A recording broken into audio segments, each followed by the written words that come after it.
Hello, you're welcome.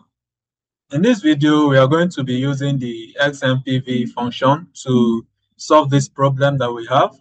So the XNPV function calculates the net present value of investments by discounting cash flows at irregular intervals using specific dates, just as we have here. So it's actually different from the NPV function because the NPV actually works with regular time intervals. Okay.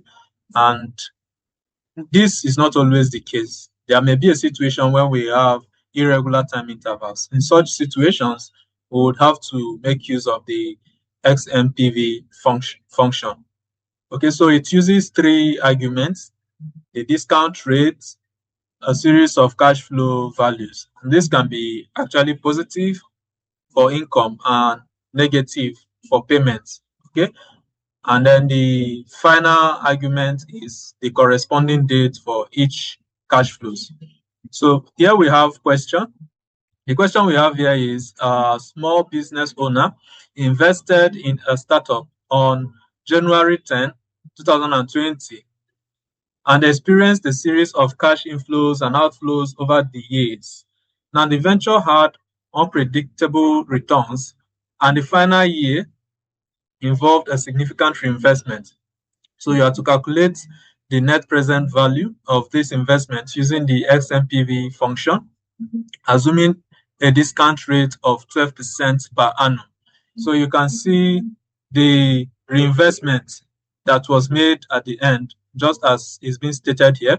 Now, the task that we are asked is to use Excel or any spreadsheet software to apply the XNPV function to determine the present value of this investment and round our final result to the nearest cent.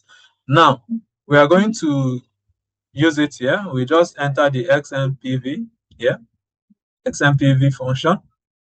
Then the arguments, just as I told you earlier, we need three arguments. The first argument is this rate, and we have it here. That's the discount rate. And then next, we enter our values, and these are our values, both the negative and the positive number values for our gains and our losses. And then the dates.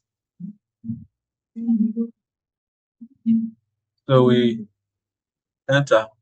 So you can see that our net present value in this case is negative, and this calls for our attention before we continue investing in this business.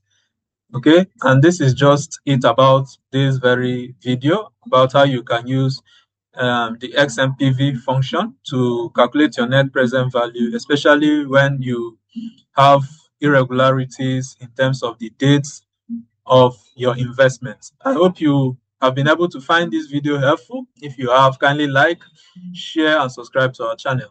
Thank you, and I'll see you in the next one.